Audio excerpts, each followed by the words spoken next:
Vamos a dar continuidad a estas jornadas con la siguiente mesa, que la vamos a dedicar a hablar del gas radón. Como solemos ir mal de tiempo, yo me había preparado una pequeña intervención para hablar del gas radón y de la preocupación que tiene para la Unión General de Trabajadores, pero creo que es más interesante pasar directamente a la intervención de Luis Quindos, que es la persona que ha realizado los materiales que habéis recibido, el manual y la guía. Luis Quindos es catedrático de física, está adscrito al Departamento de Radiología y Medicina Física de la Facultad de Medicina de la Universidad de Cantabria, y cuando termine su intervención daremos un turno de palabras para su intervención y para la del amianto que ha habido anteriormente y que no ha habido oportunidad de hacer preguntas. Entonces le pediremos a Raimundo que suba y haremos un turno de palabra conjunta. Así que te doy la palabra, Luis. Vale, buenas tardes. Muchas gracias a UGT primero por habernos encargado la realización de la guía y el manual, y segundo por la oportunidad de poder estar aquí contando algo relacionado con nuestro gas preferido, que es el radón. A ver, mi tarea, voy a tratar de ser breve, no más de 20-25 minutos, al objeto de que no explicar ni la guía ni el manual, pero sí explicar algunos conceptos básicos, muy básicos, con relación a este gas. Siendo consciente de que llevamos poco más o menos más que 40 años trabajando en este campo y por lo tanto, pues bueno, hemos vivido de todo ya. Hemos visto cómo no se ha hecho caso a este gas, hemos visto, este año se cumplen 30 años de las primeras medidas que hicimos en España de niveles de radón en España.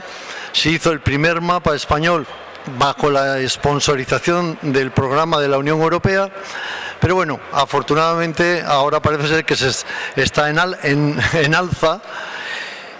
Pero hay muchas cosas que hay que aclarar y me gustaría en estos 20-25 minutos que llevaseis por lo menos 3-4 conceptos muy claros, muy claros. Bueno, quiero agradecer a Máximo también, que colabora con nosotros dentro de un grupo de Grupo Radón de la Universidad de Cantabria, que está formado por 2 profesores titulares y 8 contratados de investigación, que es, digamos, nuestro bagaje más importante.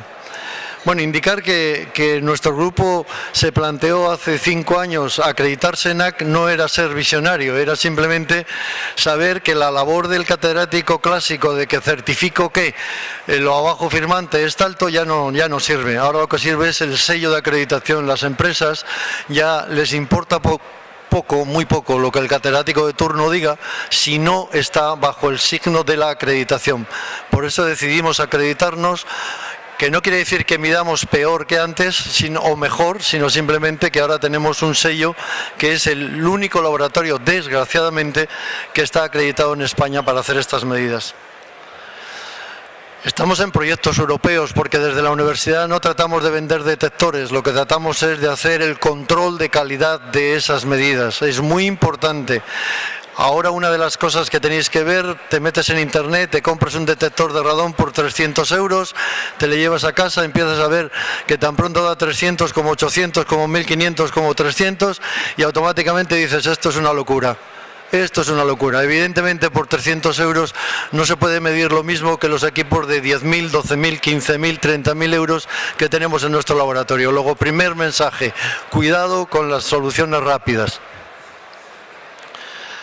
Para que nos hagamos una idea, por el hecho de vivir en el mundo, esta es la dosis de radiación que recibimos, unos 2.800 microsievert. Olvidaros de la medida, cuando leáis el manual entonces ya sí que tenéis que saber de qué va. Pero por de pronto, 2.800 microsievert es lo que recibimos como consecuencia de vivir en el planeta Tierra. Evidentemente en las zonas uraníferas se recibe más y en las zonas calizas se recibe menos.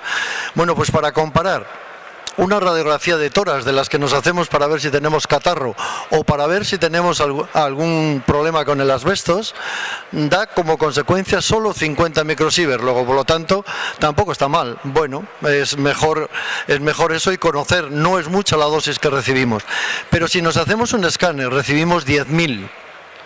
Aprovecho la oportunidad para decir que los escáneres no son gratis. no son gratis. Volver a repetir, hágame usted otro escáner porque mi hernia discal y mi hernia discal y mi hernia discal, y al final el médico termina diciendo, venga, le voy a hacer otro escáner. Cada escáner son 10.000 microsievert. Es muchas veces peor el remedio que la enfermedad. Si no hay beneficio claro de un escáner, los médicos no deberían de, recetarlo, pero la presión es muy grande. Bien, este es el gas. Este es el gas tonto que estudiamos cuando hacemos el bachiller. Es un gas noble, no reacciona con nadie, no habla con nadie, no hace nada. Entonces, ¿por qué nos preocupamos por ello? Pues porque es radiactivo. Entonces, ¿qué quiere decir que es radiactivo? Pues que emite radiación, y al emitir radiación se convierte en otros elementos, como vamos a ver. Luego, el único interés que tiene este gas es que es radiactivo. ¿Quién es su padre? Pues su padre es el radio. ¿Y quién es el padre del radio? El uranio. Por eso, si en algunas guías veis que allá donde hay más uranio hay más radón, puede ser, pero puede no ser. Porque el uranio y el radio son elementos sólidos. Luego, por lo tanto, se quedan en el suelo donde se generan. Como se quedan en el suelo donde se generan, no se mueven de ahí, a no ser que una corriente de agua con pHs distintos separe el uranio por un lado y se lleve el radio para otro. Luego, en algunas zonas el uranio y el radio se dice que están en equilibrio, pero en otras zonas no. Hay yacimientos de uranio que no tienen nada radio. Luego, cuidado con asociar unívocamente el uranio al radón. Al que hay que asociar unívocamente es a su padre. ¿Y quién es su padre? El radio. El radio es sólido, pero el radón, como trata de demostrar la transparencia, es gaseoso. ¿Eso es magia? ¿Que de un elemento sólido salga un hijo gaseoso? No, es física nuclear. Y la física nuclear dice que esto es posible. ¿De acuerdo? Bueno, pues ya tenemos un gas. En los años 70... hay un furor por la industria minera, y fundamentalmente del uranio, y ahí es donde se empieza a ver los efectos que tiene este gas. Pero en la minería de los años 70 en España hubo muchas minas para prospección de uranio. Había muchos elementos contaminantes. Luego, poner de manifiesto que el radón era el responsable de las muertes que te cuentan que llegaban los chicos jóvenes y con 40 años, 30, 40 años palmaban, pues entonces dices, bueno, ¿y eso qué era? ¿Era por el radón? Bueno, pues era por el radón, era por el uranio, era por el polvo, era porque, entre otras razones, como hemos podido ver en muchos análisis, los mineros se lavaban con agua de mina. Os podéis imaginar que el agua de mina tenía de todo. Luego, por lo tanto, muchos factores, además fumaban, bebían, bla, bla, bla. Con lo cual, es muy difícil poner de manifiesto. ¿Lo hicieron en Estados Unidos? Sí. ¿Por qué? Pues porque cogieron trabajadores de uranio que limitaron la exposición a otros, pero lo limitaron de manera natural. Y aquí los indios navajos juegan un papel importantísimo, porque los indios navajos no fumaban, no bebían, no, aunque salgan en las películas. Y cuando se hizo un follow de estos indios que trabajaron en las minas de uranio, se encontró que el elemento determinante era el radón. Ahí empieza el interés por el radón. Mineros de los años 70. ¿De dónde viene el radón, por lo tanto? Pues muy fácil, pues viene del suelo. Hemos quedado que el uranio que tiene el suelo se desintegra del radio, y el radio genera un gas que es el radón, que escapa del suelo, evidentemente. Pero puede venir también de los materiales de construcción. ¿Por qué? Porque los materiales de construcción están hechos con material del suelo. Los ladrillos refractarios tan famosos que tenemos para nuestros hogares y demás están hechos con material del suelo. Pero también puede venir del agua. ¿Por qué? Porque cuando cogemos agua subterránea, fundamentalmente subterránea, ese agua está en contacto con ese radio en el interior de la Tierra, y por lo tanto, como buen gas, se disuelve en el agua. Si sacamos ese agua, estamos sacando el radón disuelto en ese agua. Cuando nos pegamos una ducha, evidentemente, ese agua con el que nos duchamos desorbe el gas. Es como la celebración de Fernando Alonso con el champán. Vuelve otra vez a gas y entonces respiramos ese gas. Ahí está el peligro. ¿Cómo se mueve el radón? Pues por cómo se mueven todos los gases, por difusión, de donde hay más a donde hay menos, y por convención en diferencia de presiones. Y esto es lo más importante. Este es uno de los conceptos básicos que quiero que por lo menos se os quede. A ver, la presión atmosférica son 101.000 pascales. 101.000 pascales. Bueno, pues este gas solamente necesita una diferencia de presión de 5 pascales para moverse. Con 5 pascales es capaz de moverse de un sitio a otro. ¿Eso qué quiere decir? Pues quiere decir que si yo tengo una casa en la cual tengo un sótano, un lugar de trabajo o lo que sea, normalmente la temperatura del sótano es muy distinta de la temperatura de la casa. Pues esa diferencia de temperatura genera una diferencia de presión. Y esa diferencia de presión es de orden de unos pocos pascales. Y esos pocos pascales son suficientes para que el radón pase de donde está, sótano, a la casa. ¿Y por dónde pasa? Pues pasa por canalizaciones, pasa por donde puede, pasa por la puerta que comunica la casa con la parte de abajo, pero con una particularidad muy importante. Pasa por grietas de 0,1 micras. Estamos hablando de valores 0,1 micras. Recordad lo que nos contaba Raimundo de las partículas, que luego volveremos a hablar. Bueno, riesgo para la salud, cáncer de pulmón. A ver, entendemos el mecanismo. Es muy fácil relacionar el radón con cualquier cosa. Es decir, me duele la cabeza, es que había mucho radón en la casa. Estoy enfadado, es que el radón es por eso, por el que hay mucho radón y tal. Perdió mi equipo, pues claro, porque había radón en el césped. O sea, es muy fácil. Pero lo que tenemos que entrar es en estudiar el mecanismo físico, químico y biológico que explique esa situación. Si no explicamos eso, todo lo demás son conjeturas. Y siempre habrá un científico, 2, 3, 15, que opinen de una manera y otros que opinen de otra. Siempre. Entonces, ¿por qué es la segunda causa de cáncer de pulmón? ¿Por qué? Después del tabaco. ¿Por qué se define de esa manera? Pues por lo que os voy a explicar. Segundo concepto muy importante. Antes os he puesto una gráfica muy interesante, sobre todo para los hombres, porque está disminuyendo el cáncer de pulmón. Esto es del Instituto Carlos III y el cáncer de pulmón está disminuyendo. Estadísticamente hablando, algo está pasando que está disminuyendo. Se ha producido un rebrote de fumar entre los chicos jóvenes. Bueno, como bien ha dicho antes Raimundo, el cáncer de pulmón tiene una latencia entre 20 y 30 años, lo que significa que ahora está disminuyendo este cáncer. ¿Por qué? Pues porque se dejó de fumar probablemente incluso bastante antes de que se saliese la ley antitabaco esa de prohibido fumar en centros públicos, bla, bla, bla, bla. Sin embargo, mala noticia para las mujeres, se está aumentando el cáncer de pulmón en mujeres. Es una muy mala noticia, es una fatal noticia, pero si alguien se ha fijado en la escala, diríamos que el cáncer de pulmón en los hombres tiene una incidencia entre 50 y 60 cánceres por 100.000 habitantes, y en las mujeres 6-7 cánceres por 100.000 habitantes. Sí que es verdad que se ha multiplicado por 2 el cáncer de pulmón entre las mujeres, sí, pero se ha multiplicado por 2, es lo mismo que si yo gano 100 euros y me multiplicas por 2, 200 euros no tengo para pagar el alquiler. O sea, quiere decir que no cometamos, digamos, la tendencia de decir es que las mujeres se han multiplicado y el cáncer y patatín y patán. Bueno, sí, pero ligeramente sigue siendo 5 veces inferior al cáncer entre los hombres. ¿Y por qué entendemos que el cáncer de pulmón es debido al radón? Pues mirad, hemos quedado en que el radón es gas, ¿vale? Pues fijaros, más magia. Cuando el radón que entra en nuestros pulmones, como es un gas inerte, entra, emite partículas alfa y sale. ¿Cuánta radiación me ha dado en mis pulmones? Prácticamente nada, porque el tiempo de permanencia de ese gas dentro de mis pulmones es 0, ¿de acuerdo? Sin embargo, cuando el radón se desintegra en el aire en el que estoy respirando aquí, en esta habitación, da lugar a unos descendientes que llamamos. Bueno, pues esos descendientes, vuelva magia, son sólidos. Anda ya.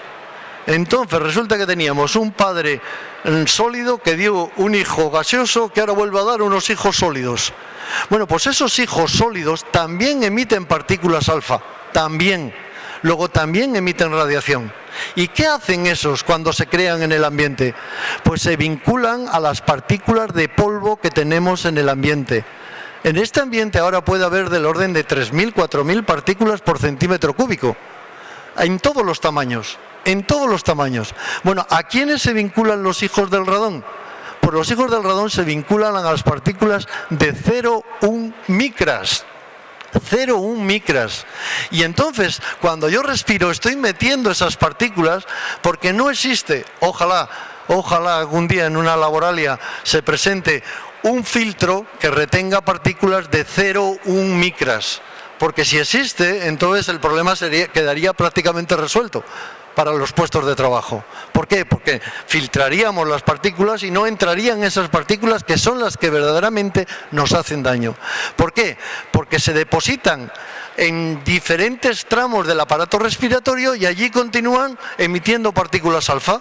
Luego dañan el pulmón. Luego entiendo el mecanismo físico, biológico, químico de daño. Luego, por lo tanto, existe una probabilidad muy elevada de correlacionar radón y cáncer de pulmón. Pero no radón y hemorroides. Si alguien me explica el proceso de formación de una hemorroide, pues igual digo, pues igual sí, el radón se mete, se cuela, se corta y me inflama. Pues no, hasta ahora no hemos llegado a ese grado de atinamiento, ¿de acuerdo? Luego son los descendientes. El radón no produce cáncer de pulmón, son los hijos del radón. Evidentemente no hay hijos si no hay padre. Luego, si tengo al radón, tengo a los hijos, pero son los hijos los que producen la incidencia de cáncer de pulmón. Esto, por comparar con lo de Raimundo, esto es, perdonad por lo fea de la transparencia, pero fue lo que quedó de mi coche hace 25 años cuando me le quemaron en Madrid, fruto de unas medidas que estábamos haciendo, no tenía nada que ver con el radón, pero vamos, me quemaron el coche y esto fue lo único que se salvó. Entonces, fijaros, esto es muy importante porque nos dice dónde se depositan las partículas. Esto en prevención de riesgos laborales me imagino que debe ser muy conocido para vosotros, que significa que las partículas gordas se quedan en la nariz, por eso nos sonamos y vemos que está negro. Las partículas más finas van entrando dentro y las de 0,1 micras entran hasta atrás, no hay filtro que las pare. Por eso el problema de los descendientes del radón, ¿de acuerdo? Efecto, si yo fumo, ya tengo probabilidades de cáncer de pulmón, por supuesto, pues un poco en la línea también del asbestos. Pues si yo fumo en un sitio donde tengo mucho radón, que es lo que trata el eje X, pues se multiplica mi contribución. Tengo más papeletas de tener cáncer de pulmón, evidentemente. Por eso, si fumas, fuma al aire libre, donde probablemente no tengamos radón. Pero ojo, probablemente no tengamos radón salvo situaciones anticiclónicas, de las que ocurre últimamente muy a menudo, en el cual la capa atmosférica no deja difundir al radón. Y entonces los niveles de radón en ese kilómetro de porquería que tenemos, también hay niveles de radón elevados. Luego, ojo con decir que al aire exterior nunca hay radón. Claro que hay radón, depende de las situaciones meteorológicas. La Organización de la Salud lanzó este libro. Este libro está en español, está en todos los idiomas. De verdad que nosotros participamos en la elaboración de este libro, en este proyecto internacional de 2005 al 2009. Pensamos que a partir de este libro ya todos los estados iban a tomar en serio el tema del radón, pero nada, no fue así. Ni lo diga la OMS ni lo diga nadie. Algunas veces utilizamos como referencia la OMS y sí que es verdad que los estados hacen caso, pero en este caso ni para Dios. El caso es que este libro está en español y si alguien quiere saber algo de radón, que se baje de internet este libro, que se le lea, le va a costar un rato, pero vamos, si se le lee, le entiende y sabe, vamos, número uno, number one en radón. Esto es un estudio, otro proyecto en el que hemos participado en Europa, en el cual se evaluaba, un señor de Oxford, muy listo, matemático, pues evaluaba cuántos cánceres de pulmón son debidos al radón. En España se producen unos 22.000 muertes por cáncer de pulmón todos los años. Bueno, de estos, ¿cuántos son debidos al radón? Pues dificilísimo. Pero los estadísticos y los matemáticos son capaces de convertir cualquier cosa en cualquier cosa. ¿Eso qué significa? Pues que con los datos que le suministramos, llegó a la conclusión de que unos 1.500 de las muertes por cáncer de pulmón son debidas al radón. Eso es lo que sale en los periódicos. pero lo que se le olvida al periódico, que sí que está aquí, era que el intervalo de confianza era desde 500 hasta 3000. O sea, la incertidumbre es muy grande. La incertidumbre es muy grande. Luego hay que dar los dos datos, no solamente uno. Esto sí que es un logro, porque el Código Europeo contra el Cáncer es un código que sale cada cierto tiempo y te dice eso de no fumes, no bebas, no bla, no, muy negativo. Es para cuidarte siempre. Entonces ahí por primera vez en el número 9, el código dice: cójame usted, mida si tiene usted radón en su casa, en su puesto de trabajo, y si tiene niveles de radón elevados, bájelos. Bueno, esta se ha traducido al español. Las diferentes comunidades autónomas han hecho una versión. En concreto, mi comunidad autónoma hizo una versión muy curiosa, porque no aparece para nada la palabra radón en el número 9 y lo único que dice es: ventile usted la vivienda porque es muy sano. Eso es una estupidez. Eso es una estupidez. Ventilar la vivienda para reducir los niveles de radón es muy efectivo si los niveles de radón son bajos. Si los niveles de radón son altos, luego hablamos alto y bajo, lo que hay que ventilar no es la casa, hay que ventilar el suelo sobre el que está hecha la casa. Hay que impedir que el radón entre en la casa, que se vaya al exterior. ¿De acuerdo? Luego, no es un buen mensaje decir ventile la casa porque es muy higiénico, que lo es. Segunda cosa, todos estamos acostumbrados en los hospitales, y yo estoy en uno de ellos, a ver gente con dosímetro. España tiene, bueno, yo ya me aburrí de seguirla, tiene más de 115.000 dosímetros personales para controlar la dosis, de los cuales, como aparece ahí, 50.000 no dan nada, pero no dan nada hoy, no dan nada, ni hoy ni los últimos 30 años. ¿Tiene sentido seguir manteniendo un dosímetro a alguien que no le da nada nunca? Porque si no le da nada nunca, igual resulta que es que su puesto de trabajo no merece un dosímetro. Bueno, pues se sigue manteniendo con el correspondiente coste de lo que... No hay gerente de ningún hospital que niegue un dosímetro a alguien que lo pida, es muy difícil. Ahora con la crisis se nota un poco más, pero una limpiadora que va, por ejemplo, al servicio de rayos X a limpiar a las 6 de la mañana, limpiadora, limpiador, me da igual, cuando no hay nadie y está todo apagado, se asusta y dice: aquí hay radiactividad.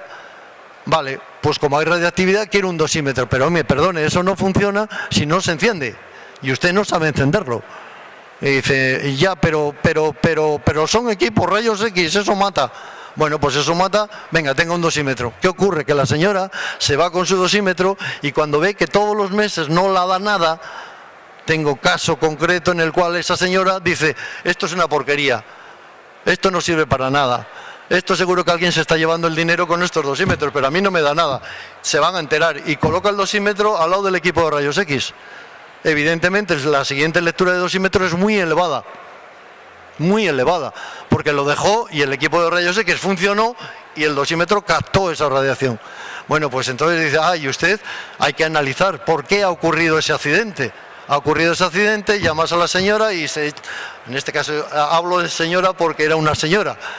Y entonces esa señora se echa a llorar y dice: es que como llevaba tanto tiempo sin que funcionase el equipo, pues entonces quería saber a ver si funcionaba. Bueno, pues mal hecho. Bueno, pues esto es fuentes que llamamos artificiales. Fuentes naturales, como es el radón, fijaros, un nivel de radón de 3.000 becquerelios metro cúbico, que es lo normal en una cueva turística de las que visitamos, en un balneario al que vamos a divertirnos, etcétera, etcétera, puede dar lugar, con esos tiempos de trabajo, a unas dosis del orden entre 16 y 30 milisievert año. 2,8 milisievert es lo que recibimos como consecuencia de vivir. Y yo, como profesionalmente expuesto en radiaciones en mi departamento, autorizado por el Consejo de Seguridad Nuclear, tengo un límite de 20 milisievert al año. Bueno, pues hay trabajadores que están recibiendo del orden de 20-30 milisievert por año por enseñar unas pinturas de una cueva o unas estalactitas, algunas veces incluso con un embarazo prominente, estupendo, y que, bueno, como es una cosa lúdica el ver unas cuevas, pues eso se admite. Socialmente está admitido y la señora dice: no, yo no voy a coger la baja porque así aprovecho luego el tiempo. Ya, pero bueno, ¿cómo está usted trabajando? Si usted estuviese recibiendo esa dosis en cualquier hospital, se la habría separado del servicio inmediatamente. Bueno, eso es radiación natural. La radiación natural es lo mismo que la radiación artificial, porque en el fondo es energía. Y nuestro organismo no distingue si la energía viene de Dios, de Mahoma o del diablo. Interacciona con nosotros como energía. Mientras no entendamos eso, mal vamos, porque entonces ponemos, eso es bueno y ha existido siempre. No, señor, no ha existido siempre. El radón ha existido siempre, pero en la casa de mi abuelo, cuando íbamos al pueblo, en la casa del abuelo hacía un frío que pela. Quiere decir que tenía agujeros por todos los lados. Incluso en la puerta había un agujero para que entrase el gato. Había que llevar mantas para poder pasar el fin de semana allí, maravilloso. Las ventanas no cerraban, justo que no. Luego tenían unas condiciones de ventilación muy elevadas, naturales muy elevadas. Cuando ha venido el hijo, el nieto o quien sea a arreglar la casa al abuelo, lo primero que se ha encontrado es que hay subvención para la eficiencia energética. Y dice, venga, adelante, hay que pedir una subvención y voy a aislar paredes, a aislar cuetas. El gato, por supuesto, ya no entra por ahí, entrará conmigo en brazos. Y entonces hemos convertido una casa con una ventilación de 4 intercambios por hora a una casa de una ventilación 0,5. Es decir, ahora estamos digamos, en pijama en nuestra casa. ¡Ay, qué bien! Entonces el radón se acumula, evidentemente, pero no solo el radón, ojo, el radón y otros muchos contaminantes internos, químicos, que en este momento están contaminando lo que estamos respirando. ¿De acuerdo? Es decir, un gran error de la legislación, digamos, española, en contra de, podrían haber seguido ejemplos de países nórdicos, es conseguir casas eficientes energéticamente, pero saludables químicamente. Eso no se ha hecho. Hemos ido solo por la reducción y, como decía mi abuela, lo que te ahorras en una cosa te lo gastarás en medicinas. Entonces, mal vamos. Legislación. La directiva es la que, bueno, Europa, yo soy un enamorado de Europa, si no, no estaría yo aquí ahora. Europa es la que hace caminar muchas veces a los estados en contra de lo que ellos quieren. Por lo que sea, pues porque sí, porque hay que cumplir y hay que pagar y hay que hacer, y si no te sancionan, vale. Bueno, pues la directiva de 2013 reúne una pila de directivas y hace una única, y en ellas el radón es un protagonista importante, no el único. Había 5 años para transferirla a España. Se está todavía pensando cómo transferirla. Quizás antes de este año igual se transfiere y habrá una ley. Si habrá una ley de transferencia de esta directiva, probablemente la guía y el manual en algunos aspectos habrá que modificarlos. Nos hemos comprometido a ello, a decir, hay que modificar la página no sé qué, porque ya no vale. Está hecho con la legislación actual que tenemos. Bueno, pues ese plan, esa directiva dice que hay que hacer un plan nacional de radón, evidentemente, que tenga en cuenta puestos de trabajo, cómo se hacen las casas, prevenir en el futuro, responsabilidades, bla, bla, bla, bla. Pero claro, parece que es que dices, ya, pues entonces vamos a esperar a que salga la directiva. Pues no, porque hubo ya otra directiva en el año 1996, que se incorporó en España en el año 2001. Era el famoso título 7, y en ese título 7 se decía que había que hacer estudios en puestos de trabajo, que son los que decían ahí, minas, cuevas, subterráneos y o zonas en las cuales el nivel de potencial de radón es elevado. Eso es de 2001, han pasado 18 años y no se ha hecho nada. 18 años. Eso está en ley. Como resulta que aquí el fallo fue que la primera palabra es la autoridad competente. La autoridad competente requerirá a los empresarios, a la administración, el hacer estudios para ver si los trabajadores están expuestos a radiaciones o no. Bueno, no encontraron la autoridad competente en 10 años. Por eso el Consejo de Seguridad Nuclear, con buen criterio, sacó otro nuevo decreto y dijo, oye, no, mira, en ahí 2011, sacó un nuevo decreto diciendo, mira, como no se están haciendo estudios, me equivoqué en la autoridad competente. No venía en la directiva del 96 la autoridad competente, no venía. Fue un fallo traductor en nuestro inglés, ya sabéis que algunas veces es muy interesado. Entonces, ¿quién es el responsable? Coño, pues el responsable siempre es el empresario, el jefe, el que te da el curso de formación, el que tiene que estar, no puede ser otro. O sea, si tu jefe es la administración, pues la administración, y punto. Y entonces con esa nueva directiva, BOE, se estableció la IS 33, que recoge todo lo anterior, pero que fija unos niveles. Si tú mides los niveles de radón menor que 600, no olvídate el tema. Si está entre esos, toma medidas, y si supera 1000, empiezas a hacer control. Dices, oye, ten cuidado porque tienes unos valores mayores que 1000, contrólame el tema, ¿vale? Bueno, pero estos valores han sido modificados por la directiva, como vamos a ver ahora a continuación. ¿De acuerdo? Pero esto era lo que habría que hacer. Muy importante. Estos valores son valores promedios anuales. Por favor, si vosotros hacéis medidas en vuestras empresas, que nadie os diga que vamos a hacer una medida de 3 meses. 3 meses no sirven para nada, que no sea para saber si tienes o no tienes. Pero legalmente, que es lo que vamos buscando, no tiene ningún valor. Eso es muy importante. Tercer concepto, cuarto, que quiero que os llevéis. Hacer medidas de 3 meses y aplicar un factor de conversión para decir, hombre, te mido 3 meses y te digo el promedio anual. Vale, con una incertidumbre del 500%. Nosotros estamos haciendo medidas ahora en diferentes empresas. Entonces lo que hacemos es colocar detector 6 meses y colocar otro detector otros 6 meses. Y colocando detectores 6 meses y 6 meses, evidentemente tendremos el promedio anual. Eso es lo que legalmente vale. Siguiente. Este es el programa europeo, insisto, en el que nosotros nos subimos en el año 89, es este. Este es el mapa, quinto concepto. Son muchos igual para un día, pero bueno, como esto estará grabado en algún lado, luego lo subís. Este es el mapa que ha hecho el Consejo de Seguridad Nuclear y que dice las zonas potenciales de radón, potenciales. ¿Qué quiere decir potenciales? Que hay más probabilidad de tener radón en cualquier puesto de trabajo que se haga por encima. Cualquier casa, cualquier edificio, cualquier historia, ¿vale? Bien, ¿de dónde salen estos datos? ¿De dónde se hace este mapa? Otra vez el estadístico y el matemático. Desde el año 1989 que empezamos a hacer medidas en España, nosotros hemos conseguido hacer 12.000 medidas, 12.000. Mi buen amigo John Inglés, que empezó a la vez que yo, que nuestro grupo, en el mismo periodo ha hecho 600.000.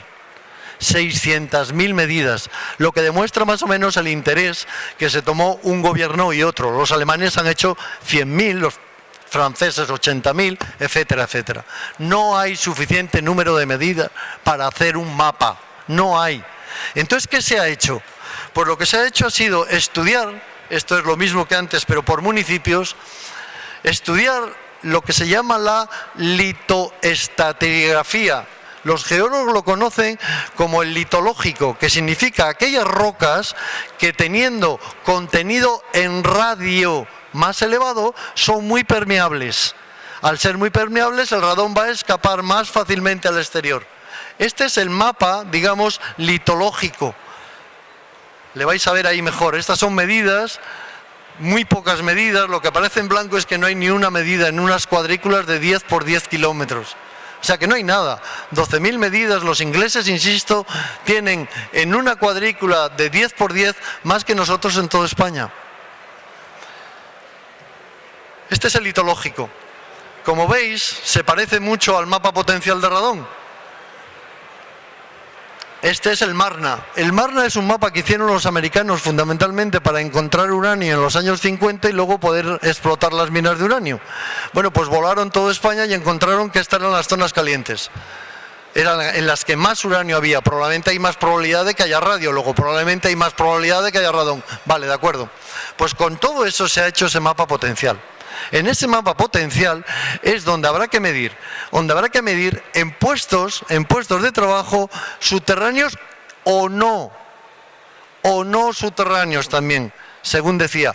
Vamos a esperar al Real Decreto a ver si lo suaviza o lo acrecienta. Y esta es la legislación, y acabo, y esta es la legislación nueva que nos viene, que no sabemos cuándo entrará en vigor oficialmente. Bueno, el nivel se tiene que bajar a 300 becquerelios metro cúbico. Muy importante lo de 300 becquerelios metro cúbico. Promedio anual. Pero ojo con el promedio anual. Si yo dejo un detector en un puesto de trabajo, ese detector va a medir la exposición a radón todo el año. Él no se va de vacaciones, no se va a los fines de semana, se queda allí. Luego esa no es la exposición del trabajador. Muy importante. Para conocer la exposición del trabajador necesito saber el tiempo que el trabajador está allí. Eso es muy difícil de conseguir, porque tienes que apuntar entrada, salida, una locura. Para eso hemos diseñado un equipo, estamos haciendo previsiones, hemos diseñado un equipo de tal manera que cada dosímetro uno le coloca y entonces cuando le quita empieza a contar tiempo, es un ordenador sin más. Empieza a contar tiempo y dice, bueno, si le has quitado de aquí es porque te lo has llevado a tu puesto de trabajo, donde se supone que hay mucho radón. Vale, cuando vuelvas le cuelgas otra vez y el ordenador se parará y me dirá, hoy has estado 3 horas en ese puesto de trabajo. Cuando yo lea ese dosímetro yo sabré perfectamente cuál es la exposición, cuál es la dosis que tú has recibido. Esos dosímetros personales que se llevan en los hospitales, centrales nucleares y demás, son el futuro probablemente para muchísimas situaciones. Este equipo, diseñado por nuestro grupo, bueno, ahora se está empezando a vender en Inglaterra. Bueno, pues bien, pues ahí está, que sepáis que existe. Y ya acabo. Esta es nuestra página web, el www.elradon.com. Tenéis muchísima información sobre este campo, sobre este tema, sobre conferencias, cursos y demás. Y este es mi mail para cualquier cosa que necesitéis o cualquier consulta que podáis hacer. Por lo tanto, resumiendo y acabando, cuidado con toda la información, digamos, y con mucho paracaidista que ha visto que ahora en el radón existe un volumen de negocio interesante y por lo tanto no sería la primera vez que nos llaman para decir, ha venido por aquí un señor que nos ha dicho que tiene mucho radón en nuestra casa y que por lo tanto nos la compra. Pues bien, pero muy barata porque la compra pero asume el riesgo del radón. O le voy a quitar radón de su puesto de trabajo, esto me cuesta una semana, pero le voy a cobrar unos 12.000 pavos.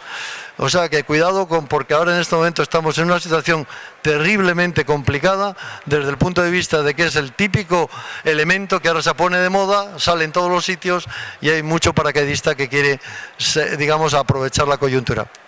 Pues nada, muchas gracias y a vuestra disposición.